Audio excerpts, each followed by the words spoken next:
So, hey guys, this is Muskan, first year MBBS student. I hope you're all doing good. So, welcome back to my YouTube channel, It's Crack Neat. And today we are going to start something new, that is, we'll be completing class 12 biology within 20 days. This is our target. So let's pray to God that we'll be able to complete it, right? So in 20 days we are going to do 16 chapters, although many of the chapters, rather 4 5 the chapters are cut, even some topics are cut. So keeping in mind the syllabus that is coming in your board exams we'll be doing, but in NEET any question can be asked, so we'll be focusing on each and every part. How we'll be completing this biology in 20 days is we'll be making notes, right? So you all have to take a notebook, pen, pencil, eraser, whatever you have with you right now. Whatever I'll be telling you, write down in the form of notes and keep revising them every day. In 20 days you will see that you have made the notes of whole class 12th biology, and then what you have to do is just revise them. Also you will have to open your NCERT book side by side, so that whatever pictures I show you can see them and mark them, that yes, you have to remember these and this note, right? I'll be telling you how to prepare, what to do, what not to do. Okay, so we'll be looking from both point of view, boards as well as the NEET exam, right? So without wasting time, we'll be starting for our day 1. That is, obviously we'll be starting with the first chapter of the class 12 biology, that is reproduction in organisms. So you can all take down the notes whatever I am giving you. They'll surely help you in some way or the other, right? You might have seen this year paper NEET 2020, all the biology questions were from direct NCERT, right? So we'll be doing each and every line of NCERT. Don't worry, just keep on writing what I am saying, okay, and then keep on revising that. So taking the name of the God, we'll start today's lecture, that is reproduction in organisms, and we hope that we'll be able to complete our target of doing whole syllabus of class 12 biology in 20 days. Okay, so this is the name of the chapter 1, that is reproduction in organisms. Okay, so first thing which you have to learn or remember is lifespan, right? So start writing now, start making note. What is lifespan? It is the period from birth to natural death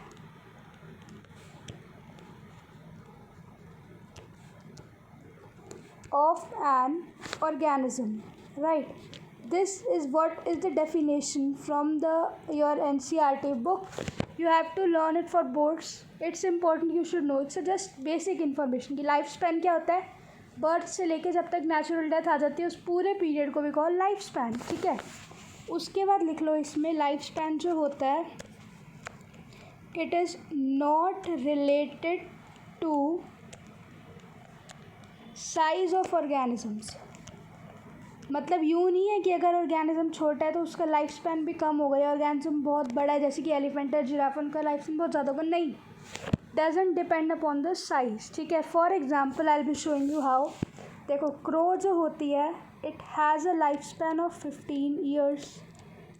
parrot जो होती है it has a life span of 140 years. Although इनके size में ज़्यादा फ़र्क नहीं है, but देखो इनके लाइफ स्पैन में कितना फ़र्क है, इसीलिए क्योंकि size doesn't relate to the life span. मतलब लाइफ स्पैन जो है वो साइज़ पे डिपेंड नहीं करता, ठीक है? एग्जाम्पल्स ये आपने याद करने हैं जो मैं लिखवा रही हूँ आपको, ठीक है? उसके बाद एग्जाम्पल NCERT में दे रखा है कि मैंगो ट्री का जो लाइफ स्पैन है it is very very less than the people trees life span. You should know this thing, okay? उसके बाद एक दो चीज़ों का और जो बुक में मेंशन किया हुआ है which you have to know is butterfly. Butterfly का लाइफ स्पैन होता है 1 to 2 weeks. You please note down all these things, right? Okay, then crocodile. Crocodile का लाइफ स्पैन होता है 60 years. Right. And then last but not the least, tortoise. ठीक है, tortoise का life span होता है 100 to 150 years. Right. This is, you have to remember all these. Right. Okay. Now you should know कि life span चाहे जितना भी बड़ा हो, 150 साल हो, 1000 साल हो, लेकिन ultimately the thing has to die. Right. So death is certainty. मतलब डेथ तो होएगी होएगी. ठीक है, चाहे 100 साल जी लो, चाहे 150 साल.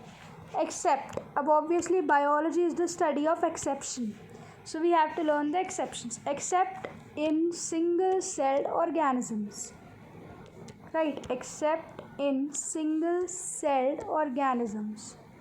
अब जो सिंगल सेल्ड ऑर्गेनिजम्स होते हैं उनके अंदर, make this a flow chart. Single celled organism में there is no natural death. Right. So we can say कि they are immortal.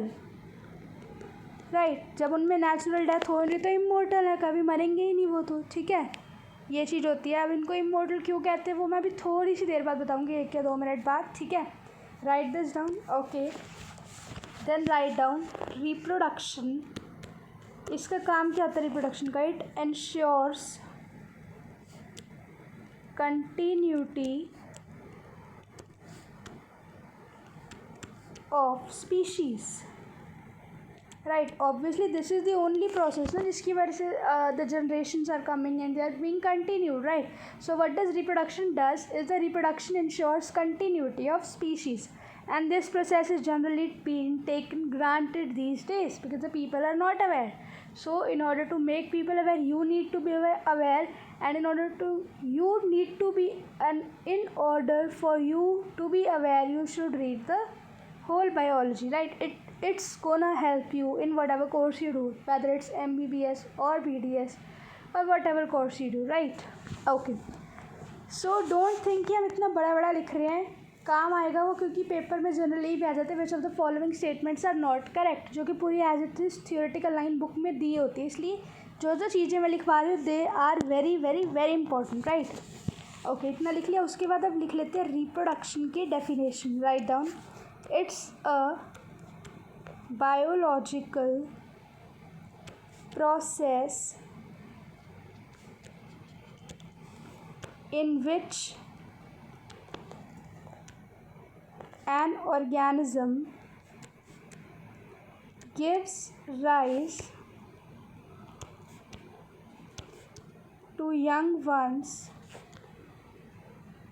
or we can say offsprings, similar to itself. Right. Obvious सी बात है ना कि इंसान एक इंसान को ही जन्म देगा, जानवर है तो वो जानवर को ही जन्म देगा, पौधा है तो वो पौधे को ही जन्म देगा. राइट. सो रिप्रोडक्शन जो है एक बायोलॉजिकल प्रोसेस, यानी कि बायोलॉजी से रिलेटेड है. बायो का मतलब होता है लिविंग. ठीक है, लिविंग थिंग्स की स्टडी से रिलेटेड है, जिसमें एक ऑर्गेनिज्म नए ऑर्गेनिज्म को बर्थ देता है जो कि उसी के जैसा दिखता है. Right. So therefore we can say कि there is a cycle. Right. किस चीज़ की साइकिल होती है? Let's see, birth,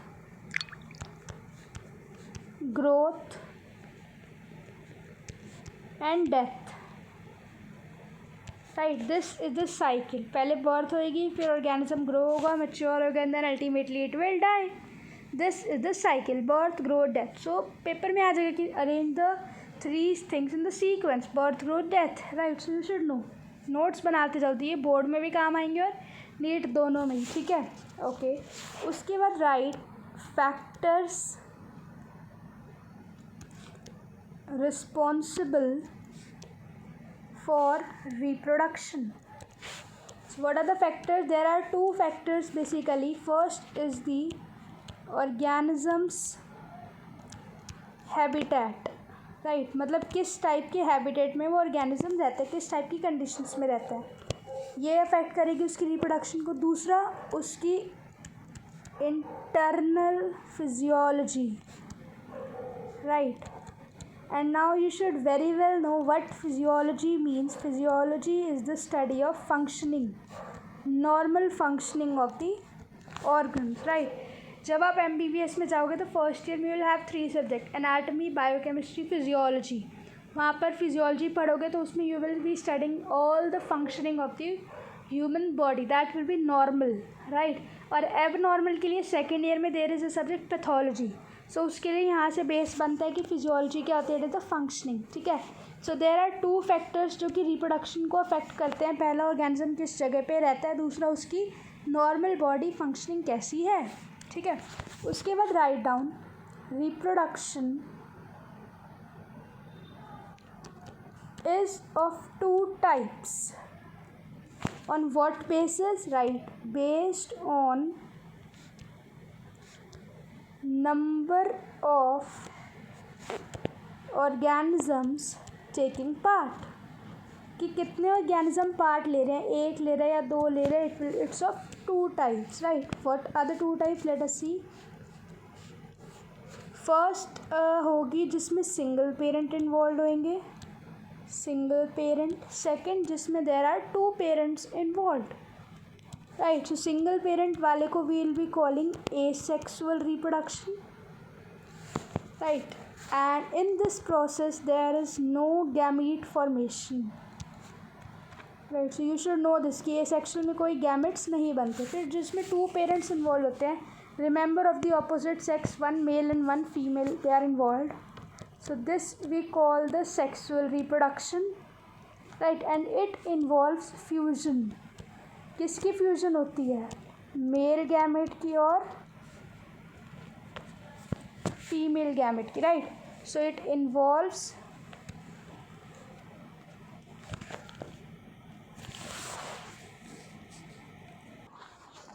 fusion. किस किस की फ्यूजन होती है बच्चों, मेल गैमेट की और फीमेल गैमेट की, राइट। तो हमने क्या देखा, रिप्रोडक्शन जो होती है it's of 2 types, sexual reproduction, asexual reproduction. Asexual में there is single parent, sexual में देयर आर 2 पेरेंट्स। इसमें there is no gamete formation, इसमें देयर इज़ गैमीट फॉर्मेशन। तो ये साथ के साथ आप लोगों को याद हो जाना चाहिए, ठीक है, ओके। गैमेट फॉर्मेशन होती है तो किस किस की, मेल गैमेट की और फीमेल गैमेट की, right, okay. Now let's move on to the asexual reproduction, okay. So let us see asexual reproduction.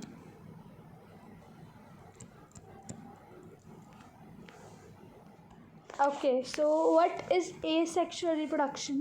First of all bracket में लिख लो साथ ही में कि it is common among single celled organisms, comma, plants and animals with simple organization, ठीक है। सो asexual reproduction किस किस में होती है, एक तो सिंगल सेल्ड में होती है, एक प्लांट्स और एनिमल्स जो कि बिल्कुल सिंपल ऑर्गेनाइजेशन, बिल्कुल लो लेवल वाले होते हैं, ठीक है, okay. So write down in the asexual reproduction, this is the heading.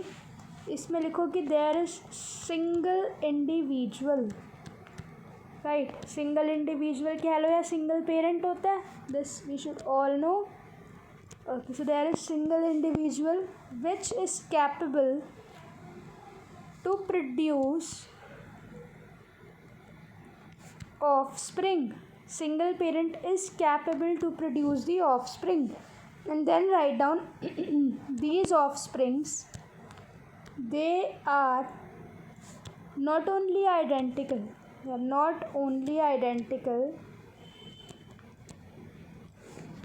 to each other, but also they are exact copies of their parent। मतलब कि आइडेंटिकल तो होते ही होते हैं, इसी के साथ साथ दे आर बिल्कुल एग्जैक्ट कॉपी, जैसे पेरेंट वैसे बच्चे होते हैं उनके आगे, right. And these are known as clone. ये टर्म बहुत इंपॉर्टेंट है, 1 मार्कर में पूछ ली जाती है, ठीक है। What is a clone, write down clone means morphologically and genetically similar individuals. This is the definition of the clone and it is important 1 marker question कि clone क्या होता है. clones होते हैं morphologically और genetically similar individuals. morphologically यानी कि उनके past वाली चीज़ों पे और genetically यानी कि related to the genes part. ठीक है. सो इन दोनों चीज़ों में जो बिल्कुल similar individuals होते हैं उनको बोलते हैं हम लोग clones. right. okay.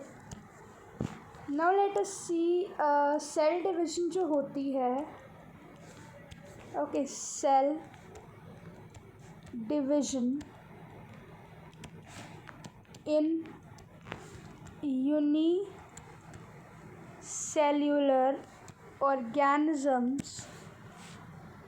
देखो मान लो 2 का एग्जाम्पल लेते हैं. एक ले लो ईस्ट का एग्जाम्पल. ठीक है. ईस्ट में होती है बडिंग, ये सबको पता होगा. और अमीबा ले लो या पैरामीशियम ले लो. राइट. सो इनके अंदर क्या होती है. इनके अंदर there is binary fission. Binary का मतलब होता है 2, फिजन मतलब टूटना. तो जो पेरेंट सेल होता है divides into the 2 daughter cells. Right. So east में होती है बडिंग, अमीबा में होती है या पैरामीशियम में होती है बाइनरी फिजन. ठीक है. ईस्ट के बारे में थोड़ा सा और लिख लो साइड में ही. ईस्ट के अंदर there is unequal division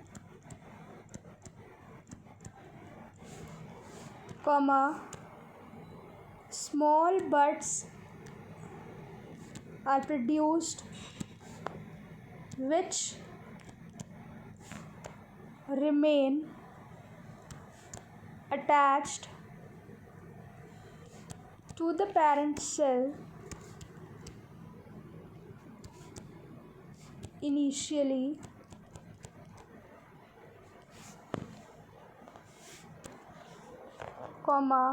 gets separated and matures into new yeast organism. Right. क्या लिखवाया मैंने ईस्ट के बारे में कि इसमें अनइक्वल डिवीजन होती है. इसके अंदर छोटे छोटे बर्ड्स होते हैं जो कि पेरेंट सेल पे इनिशियली अटैच रहते हैं. बाद में दे आर ब्रोकन और we can see they are separated from the main parent cell and they are fallen down and they mature into a new yeast organism. Right. You can see the diagram of this thing in your books on page number 5, figure number 1.2 का A part. Right. So you can very well see budding in the yeast. Okay. Then write down, we will be talking about unicellular only now. ठीक है. अब जैसे कि मैंने कहा था simple plant simple animals में होते हैं. तो इसके अलावा देख लो जो प्रोटिस्टा होता है एंड जो मोनोराज होते हैं उनके अंदर क्या होती है. There is simple cell division. Right. Okay. Then let's come on to the fungi और simple plants. For example we can say algae. what happens in them reproduction is via special asexual reproductive structures, right, which are known as zoospores. This is very very very important. Right. Zoospores. What are zoospores? These are microscopic motile structures. Okay. So fungi और simple plant जैसे कि algae हो गया उनके अंदर simple asexual reproductive structure से होती है एसेक्सुअल रिप्रोडक्शन जिनको कि बोलते हैं जूस्पोर्स. और जूस्पोर्स क्या है. These are the microscopic motile structures. ठीक है. Okay. Then let's move forward. उसके बाद if you come on to the page number 6 उस पर you can see figure 1.3. It's very important. Right. Okay. So पहले लिख लेते हैं फिर मैं आपको फिगर दिखा दूँगी बुक का ही कि उसमें आपको क्या क्या याद रखना है. ठीक है. उसके बाद स्टार मार्क करके लिखते जाइए कोनिडिया, कोनिडिया के अंदर we have penicillium, right. Then we have buds, buds के अंदर देयर इज एग्जाम्पल हो गया हाइड्रा, ठीक है। Then we have gemmules, gemmules they are present in the sponges, right। and then which we have studied just now, that is the zoospores, और zoospores किस में present होता है? in the Chlamydomonas, right। these four are the ones which you have to remember, okay। this is what is written on actually page number 6, इतना बड़ा बड़ा जो लिखा है we have written into the small 4-5 lines। उसके बाद page number 7 पे जो लिखा हुआ है, let's make it into a flow chart and then I will be showing you the diagrams on the page number 6 and the 7। All right, okay, so let's come now, right. Plants के अंदर we call asexual reproduction as the vegetative reproduction, right. Vegetative reproduction occurs via vegetative propagules, okay. And vegetative propagules के example ये तो बिल्कुल tips पे होने चाहिए 6 के 6। कौन कौन से होते हैं? Write down, runner, rhizome, sucker,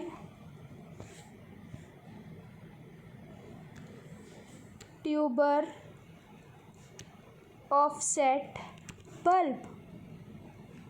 You can make any mnemonic to remember them, RSTOB, right, और BOSTR और BOOST, या जैसे कि बूस्टअप होता है ना, BOSTR, मतलब कुछ भी you can make the mnemonic to remember them, पर ये 6 के 6 आप लोगों को याद होनी चाहिए, ठीक है। RRSTOB, राइट, R2STOB या BOSTR2, right, okay। so these are the vegetative propagules, right, and these are also known as the units of vegetative propagation, right। and then make an arrow and write down, they are capable to give rise to new individuals, right। so these 6 which we have learned, R2OST, मतलब जो भी हम लोगों ने याद किए, ये जो होते हैं these are capable to give rise to new individuals, what they are known as vegetative propagules, right। okay, then you should know कि जो vegetative reproduction होती है plants के अंदर, it is asexual type of reproduction, क्योंकि इसमें जो structures formed होते हैं they do not involve 2 parents, right. क्योंकि इन 6 में से कोई, मतलब सारे के सारे ऐसे लोग कि खुद सेल्फली सिंगल भी एक चीज़ जो है दूसरा प्रोड्यूस कर सकती है, there is no involvement of 2 parents, and जिसमें ऐसा नहीं होता उसको हम क्या बोलते हैं? Asexual reproduction, right, okay. This is what is written in this page number 7। उसके बाद जो फिगर 1.4 के नीचे वाला दिया हुआ है, this is very very very, you can say 200% important from NEET point of view. If you learn these 4-5 things, you can score 4 marks, means one question 4 marks easily. So today in this lecture, first lecture of day 20 days, first question of 4 marks is here in front of you. Just learn it. Write down क्या learn करना है? Eyes of potato. जहाँ potato आ जाए उसमें आपके दिमाग में eyes आ जानी चाहिए, ठीक है। Rhizome of ginger, ठीक है। Then write down third, bulbil of agave। जहाँ अगेव वर्ड आ जाए वहाँ bulbil याद आनी चाहिए, जहाँ bulbil वर्ड आ जाए वहाँ अगेव। ए बी से याद रख लो, या B A is a degree bachelor of arts, right. So you can remember A B, bulbil agave bulbil, bulbil agave bulbil, you have to learn it, right. अगर आपने ये लर्न कर लिया तो आप ये समझ लो कि 4 मार्क्स तो पक्के हैं आप लोगों के, इन 5 स्ट्रक्चर में से कुछ एक आएगा ही आएगा, फिर you can write leaf buds of bryophyllum, leaf buds of bryophyllum, leaf buds of bryophyllum, leaf buds हैं किसके हैं, ब्रायोफाइलम की. Then write down next that is offset of water hyacinth, offset of water hyacinth. Offset किसका, water hyacinth का, water hyacinth offset, offset water hyacinth. You have to learn.